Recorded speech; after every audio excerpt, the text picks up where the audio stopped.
forecasting weather longer than anyone in the Ozarks. Meteorologist Ted Keller.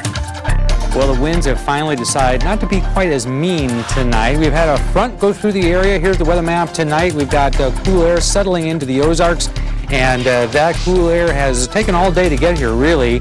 And it is the type of air that, is typical for this time of year. Very cold air. It's pretty typical this time of year. And that is what we're dealing with here tonight as this weather system kind of comes on in. And the high is settling over around Kansas and Oklahoma.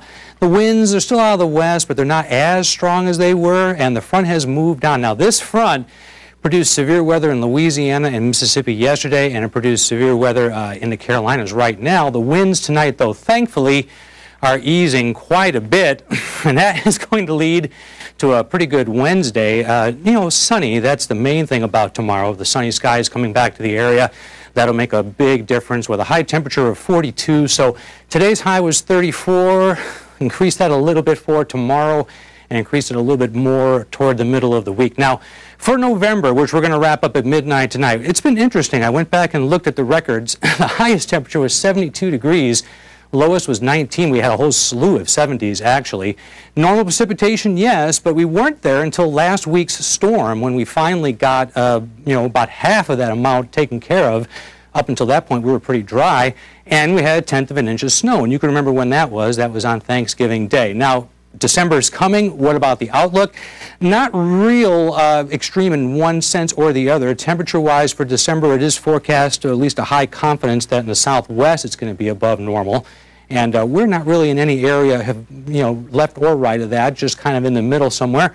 And the precipitation about the same, dry in the southwest and kind of wet up in the corners of the country. Our forecast for tonight, then, it'll be cold. Crisp, a low temperature about 20 degrees, west winds, and then tomorrow 42, the high. Tomorrow night down to 27 for a low temperature, and 51 on Thursday, 7-day forecast. Looks good. I warmed the temperatures on Friday and on Saturday into the 50s, took a look at the latest model data, and I was telling you in the earlier cast I might be able to do that if I look at some new stuff, and I did. So there you go, warmer temperatures Friday and Saturday. OzarksFirst.com, the place to look for free text messaging for your phone. Good work, Ted. Now just warm them up a little bit more than that. I hope so. Yeah, thanks. Dan Lucy's coming up with sports. The Lady Bears are coming up, and Mizzou was on the hardwood in KC. Plus, the Missouri State Lady Bears suffer a devastating injury in tonight's game. Details are up next.